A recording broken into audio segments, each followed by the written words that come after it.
Morning, Mr. Blasko. Joe, joy to the world. How you doing, my friend? Pretty good. How about you? Good. Wearing a hoodie? I am. I'm a Chilling? little bit low key today. Low key. My kids say that all the time. Last time we chit-chatted. Yes. It was interesting. I went back and rewatched that. We were talking about Facebook. Mhm. Things Blasko hates, things Blasko tolerates. Right. And your question to me, and it stuck with me for a while, was, what do you love? Remember, I said, I don't know if I love anything specifically. I just tolerate certain things and dislike other things. Yep. I found something I love. Okay. Let me have it. Tiny houses.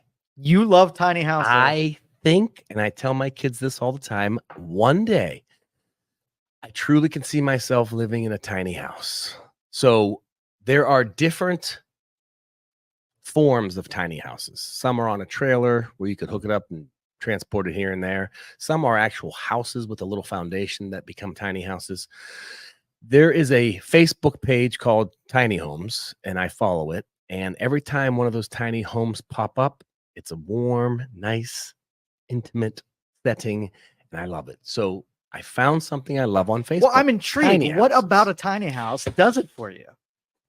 There's got to be a primitive instinct, some kind of animalistic.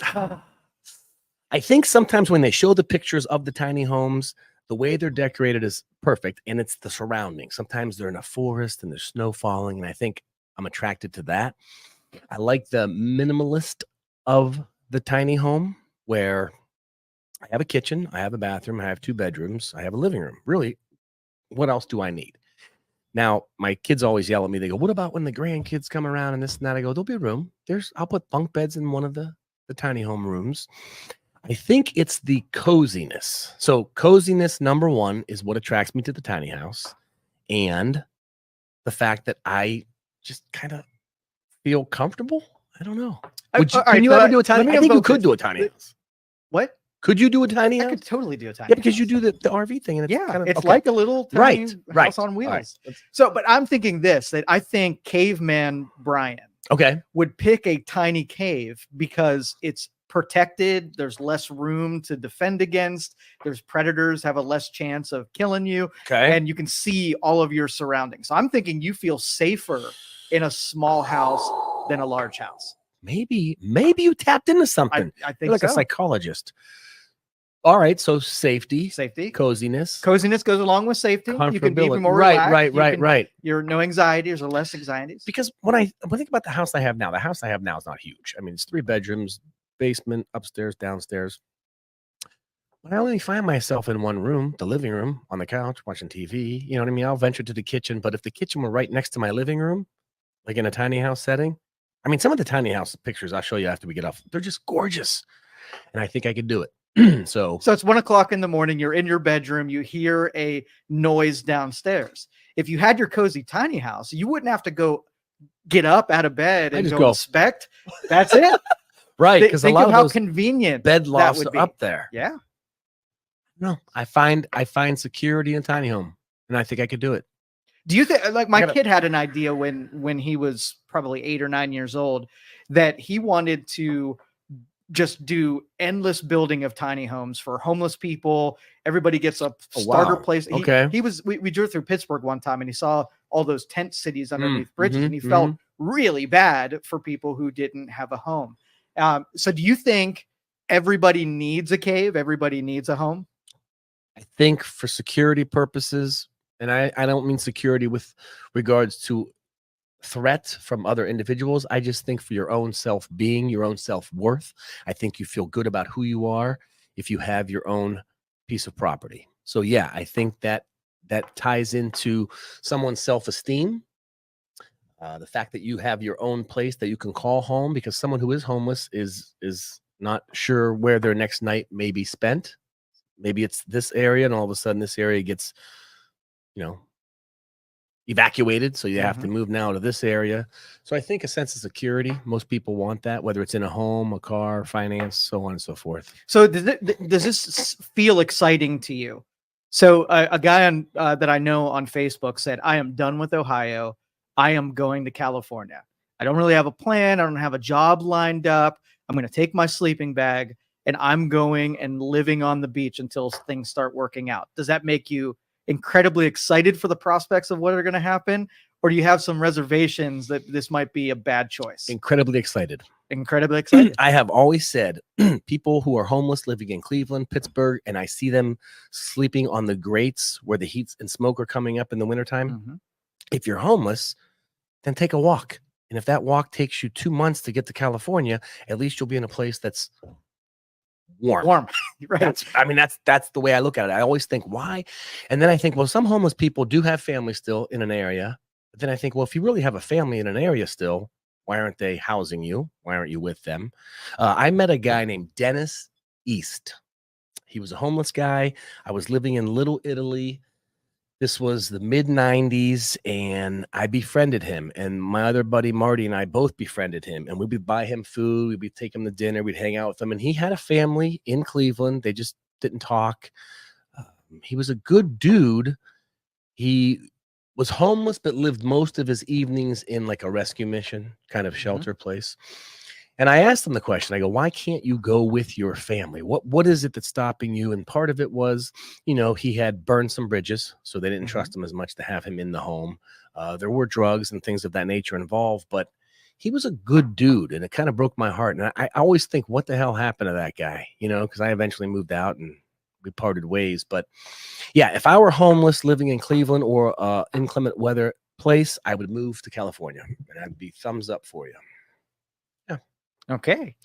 So, so that, we talk about a lot about AI and displacement of people and our civilization getting more sophisticated, which means there are going to be a lot more people who can't get to the rungs of opportunities just for whatever reason, like those burned bridges, those drug addictions, those psychological problems, and whatever. And I spend lots of time thinking about what do we do with those people when we've moved away from them and there aren't really an option. I mean, we're going to look at this group of people that are going to grow bigger in number over the next decade.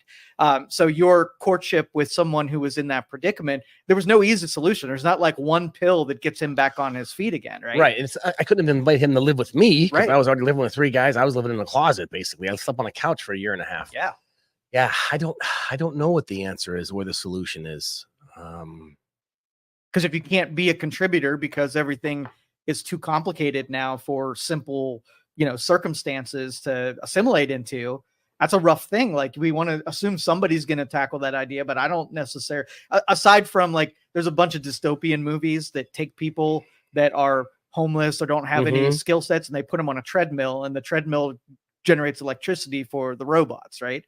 So use them as a battery, use them for something. But I think, downfall of civilization comes from that group of people, just because all the infrastructure that's built on it gets destroyed by the people who don't fit in anywhere. Speaking of androids, I ordered mine last week. She's 5'3", blonde hair, puffy lips. She's gorgeous. Can't wait. I rewatched that episode again. Fascinated. I actually did a little digging into the robots. There's another one I was going to send you. Oh my gosh. That in China, this has been around for about 10 years, but they have sex doll robots that are extremely sophisticated now. Okay.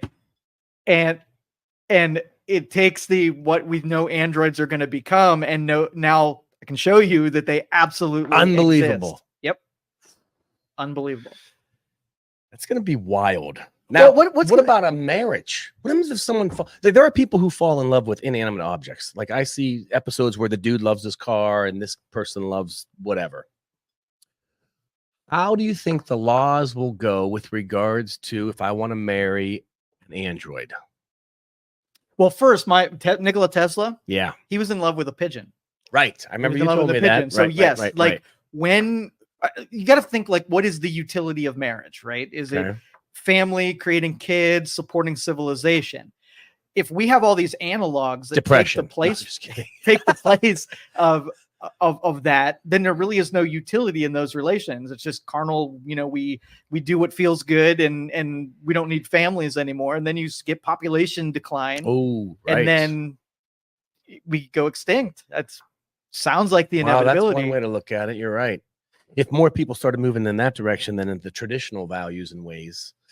If you can get all the juice without Right, the and the squeeze, perks and that. Oh my goodness. So how long before these androids show up in your living room? I'm saying within 5 years. Really? Within 5 years. Is there are you on a back order log? Yeah. Okay. For sure. Okay. All right. But So no, and it's all going to start out with noble intentions. I am absolutely sure. But, everybody's dealt with relationships, and relationships are complicated, right? oh yeah. Women and Right, men are just right. different creatures, and it gets complicated. So, but when you have a robot version that will just say and do whatever you want, the total friction of relationships gets, sopped out But, of. do you think that's good or bad? Because I think if everything's perfect, rainbows and butterflies, I think sometimes that tension in a relationship Is what makes helps, it. right? Kind of helps Absolutely. it flourish. So And if someone was our always agreeing with me, I don't know if I would like that. Yeah. And in our simple brain, we know that to be true. I mean, there are movies, Utopia. I mean, go read Utopia, Right. Go read Animal Farm, give you exactly what you want. And you're either going to be completely miserable because all the, the stuff in life, the good stuff was in those frictions, or you're just going to recreate the dystopia that you came from. If I ever had an android, it would strictly be like the Jetsons robot, just to do chores. Yeah, that's Like, the utility of it. We're gonna make right. absolutely. Okay. But the slippery slope is gonna take you to other places. I'm certain of it. We're just human beings. It's gonna be interesting. Okay. I bummed this out. No, I love this. Topic. I love it. Okay, so we talked about friendship the other day. Remember, I Yeah. told you I saw my buddy Larry Diabas from Chicago. Great dude. So I started thinking we didn't dive into that enough. And I know you're sub-level, surface level with a lot of people. But if you had to say, what are certain characteristics, qualities, attributes, traits that you need to have in another human being for them to be your best friend? For example, I would choose 3. Loyalty, I think is important. Someone has your back in front of you and when you're not around. Mm-hmm. I think compassion and love is important in a friendship, whether it's platonic, guys, girls, doesn't matter.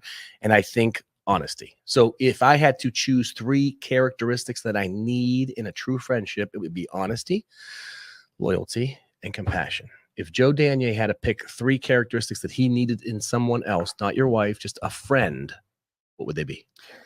So I'm going to take the same 2: loyalty, displayed loyalty. Somebody's put in the situation where they could have, and they displayed that they were loyal to you. Then I know it. Okay. I would say encouragement. I deal with a lot of demons. Encouragement is good. That's a good one. Self-doubts and whatever. So if I have somebody just to tell me, go Joe kind of thing, that's important. Not blowing smoke up your ass. No, not at all. Pedestal, not just giving you the encouragement. Yep. You want to start Youngstown Studio? Okay, honey, let's do this. Okay, kind of I like that. Encouragement. So those are my 3. Okay. All right. I felt old the other day. Okay. I was in Walgreens walking to the register, and I looked to the right and I saw Werther's Original. Mm-hmm. And my mouth started to water. Right. Because they are the best candy that's ever been made. And there were different kinds, though. There were minis, there were chews. I picked the original, old school, hard cellophane, opened up, and I bought it. And I'm not kidding you. I was like a 90-year-old guy passing out candy. I would put a pocket full of them, like when I went to my daughter's volleyball game, and anyone who was sitting around me, I'd give them a Werther's Original. And they're like, what are you, like an old guy? Do you like Werther's Original? I do. Why is it an old person candy? I don't know. That's what I'm trying to figure out. Why is there a stigma with regard? Is it because it's butterscotch? Back in the day, there was butterscotch, cinnamon, right? And the Starlight, the mint ones. I think it's too simple. I think older and more traditional are simple and more pure, right? Okay. So if you had a Werther's that had like a Hershey Kiss on top, now it's no longer an old thing because it's an improved thing. I like the old school. I like the old school as well. Good. But that's the way you show your love, though. So you hand people candy and they know you really care about them. Right. How come I've never gotten candy from you? Oh my goodness. I don't eat candy, but right. Right. Did they have sugar-free? Would you eat a sugar-free? No. If you had to eat one food the rest of your life, what would it be? Just one. One avocado. Drink, one food. Avocado for the rest of my life. It is my favorite food. Yeah. Okay. Drink. Just one. Don't say water, even though we consume it and we need it. What would it be? I'm going to say iced tea. Okay. Yeah. Sweetened or well, Uns- never mind. uns- Never, yeah. never mind. With a hint of lemon. Okay. Little squeeze of lemon. Yeah. All right. So Are you building a profile on me, by the way? Because I feel like I'm next show. You're going to have an iced tea from Dunkin' and a Werther's candy. Right. So let's talk about old school stuff that's no longer around. Yeah. Kmart. Yes. Bargain Port. Now, this is just for our Youngstown viewers. Okay. Remember Bargain I Port? don't. Oh, What really? what is bargain? Bargain Port was like Consolidated. Do you remember Consolidated? Yeah. Wow, these are off South Avenue. Okay. Up from Struthers, down from Boardman, South Avenue area, Indianola, South Avenue. There was a plaza, Consolidated and Bargain Port were kind of like subpar Kmarts. Okay. You could get tools and things of that nature, like a Home Depot, but then you can also get clothes, shirts, and things of that nature. Those were big in my life. I want to say where the Amish market is now. Okay. You know where that is? Yep. That was Consolidated. Okay. Bargain Port, I believe, was down the road. I forget exactly where that was. But I started thinking of all the places that were. Hills. Do you remember Hills? I do. Murphy Hills, Mart. Hills and Farmore were my Hills and Farmore. Bargain Okay. Port. Farmore was another one I was Yeah. thinking about. So I actually worked downtown Farmore in the home office. Did me you and my really? buddy, because my buddy Alfie's sister was a bigwig there, and she got us a job in high school. And we were putting together training manuals. I remember doing that. It was fun back in the day. And then we made a fake ID. Somehow we found stuff to Human make it. nature. It was great. I'm telling you, I that was like, slippery oh, slope right. will take We you right flipped right there. in there. I was from Minnesota. It said Minnesota. I think I used it one time. Statute of limitations is much Right. over, so we're So good. I think those places are gone now. TCBY yogurt, but they're just replaced. TCBY, Menchie, Kmart, Farmore, Walmart, Target. Why did they leave and then come back as something else? I'm always curious because we have the same concept. There's no more Kmart, but why did Kmart fail and Target survive? I love this question because I have lots of philosophical Okay. views on this. So first on like when Raising Cane's, like there's a bunch of chicken places, Right. right? Okay. It comes out, right?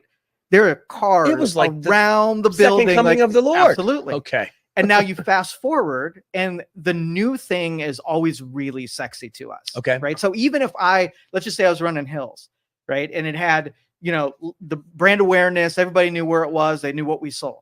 I would almost have to reinvent it, rename it, and redo it to attract the next thing of customers because they get bored of things that are traditional and old. We need sexier, and that's why they changed the McDonald's branding every 5 years. Okay. When you think people know you, why would you change branding on it? Because they need to be thought of as new, something improved, something new added to the menu. You remember when Spotify first came out? They were really all about brand new music. They wanted to give awareness to new music, Like new musicians, new musicians, genres, right? or just unknown. Just okay. You don't know okay. the songs, whatever. It's going to put a playlist, what you kind of like, and then it's going to give you some recommendations of things you may not have heard.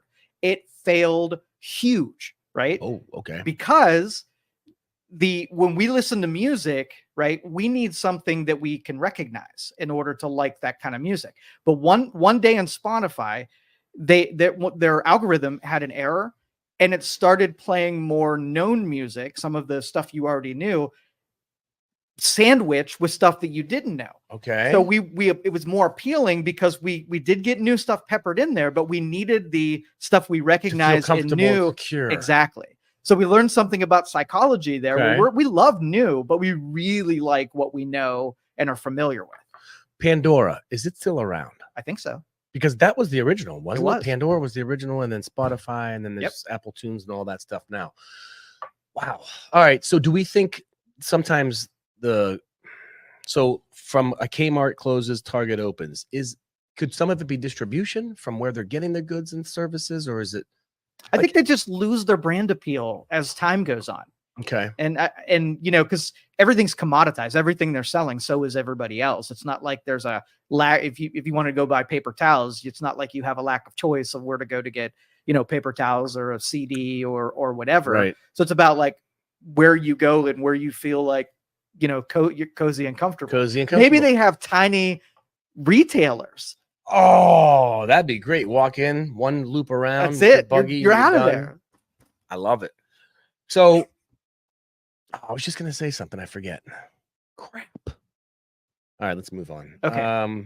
It was good. Shit, what was it? It'll come to you. Okay. Think Well, you mentioned songs. Yeah. So if you had to have one go-to song, this is the song that Joe Daniel listens to. I think we talked about this. I think when you run and jog, you listen to certain, Yep. but then maybe when you're doing something else, cutting the grass, you have something else. If one song, if you could pick one song to eat or not to eat. So you're drinking iced tea, you're eating avocados, Yep. and you're listening to one song the rest of your life. So here you are on the couch eating avocados, drinking your iced tea, listening to. This is my anthem. Like it really is. Van Halen, Right Now. Shut up. Right now. That's It's your go-to tomorrow. song. Yeah. Right now. It's everything right now. That would be That's it. On a loop. On a loop. I get so effing fired up and want to conquer the Okay. world when I hear that song. Well, I can't wait to come in next week with the Avocados. Ghetto Blaster. Weather. Remember the Ghetto Blaster? The Ghetto Blaster. I Sitting on my remember. shoulder, avocado. All right, my go-to is The Entertainer by Billy Joel. Okay. I am the entertainer. I listen to it a lot of times before I go on stage. So he's an entertainer. He talks about I may be put in the discount rack if I don't stay in front of the. It's the kind of like makes me think as a professional speaker. If I'm not in front of that audience, so often people forget who Brian Blasko is. So it's a powerful song, pumps me up. The Entertainer. I would drink coffee. Okay. And I would eat steak.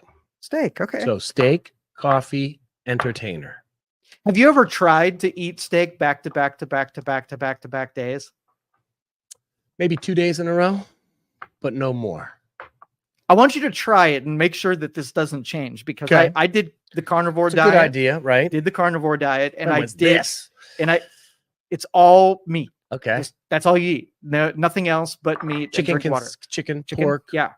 And so like I had a friend kill a deer and it gave me all of the venison. So Do you like the venison meat? I love it. If it's done right, I like it in the jerky form. That's it. Jerky's good. I don't know why I can't do the steaks, the chops. I don't know. Just So I had 75 pounds of deer meat sitting in my Jeez, freezer. And okay. I needed to clear some room. So I was like, oh, here's what I'm going to do. I'm going to pull a filet every day and eat a filet for dinner every single day. Mhm. I got to day like 7 of eating steak every day. And I was like, I just ruined something that I really liked Okay.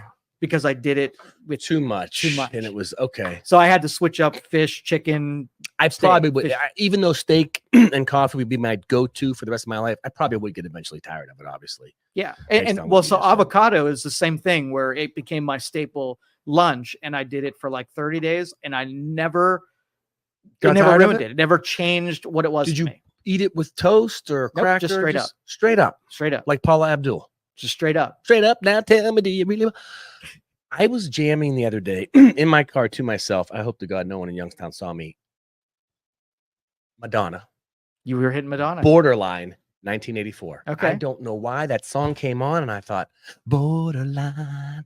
It has a good beat. was unbelievably immediately. I wasn't in a bad mood, but it immediately just made me happy.